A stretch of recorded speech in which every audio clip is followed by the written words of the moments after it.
নমস্কার বন্ধুরা, ডাব্লিউবিএসসিটি সেকেন্ড সেমিস্টারে তোমরা যারা স্টুডেন্টরা রয়েছো তোমাদের জন্য ম্যাথামেটিক্স 2 এর একটা ইম্পর্টেন্ট প্রশ্ন নিয়ে চলে এলাম, যে প্রশ্নটা এক্সামে আসার চান্স রয়েছে। সহজ একটা প্রশ্ন, কিন্তু তোমরা অনেকেই এই প্রশ্নটাতে হোঁচট খেতে পারো। কি বলেছে প্রশ্নটা? ইন্টিগ্রেট করতে বলেছে। ইন্টিগ্রেশান e⁴x ব্র্যাকেটের মধ্যে 1/x minus 1/x square dx, এটাকে তোমাকে ইন্টিগ্রেট করতে বলা হয়েছে। তো কিভাবে করবে, প্রবলেমটার সলিউশন একদম সরাসরি সেখানে চলে যাব। লেট ধরো I integration I equals to integration e⁴x 1/x minus 1/x square dx, এটা রয়েছে। ঠিক আছে,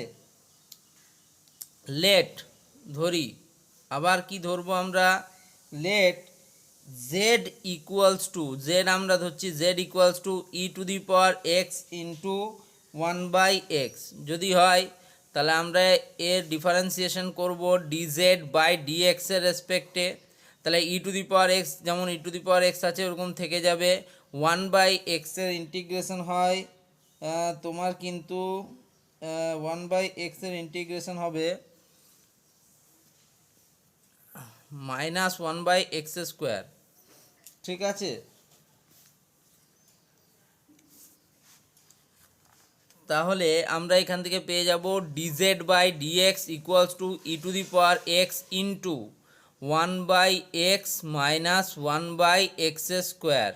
ঠিক আছে, কি করলাম দেখো, e⁴xকে রেখে 1/x এর ইন্টিগ্রেশন কি হবে? Minus 1/x square. আবার 1/xকে রেখে e⁴x এর ইন্টিগ্রেশন হবে 1/x। তাহলে সেটা যদি পুরোটা করি তাহলে ডিজেড বাই ডিএক্স হবে e⁴x into 1/x minus 1/x square. অতএব এখান থেকে আমরা ডিজেড কত পেয়ে যাব? Dz equals to e⁴x into 1/x minus 1/x square dx, এটা আমরা কিন্তু পেয়ে যাব ডিজেড ইকুয়ালস টু। তাহলে এখান থেকে আমরা কি বলতে পারি? অতএব ইন্টিগ্রেশন অফ ডিজেড, এটাই তো, এটা আমরা কি পেয়ে গেলাম?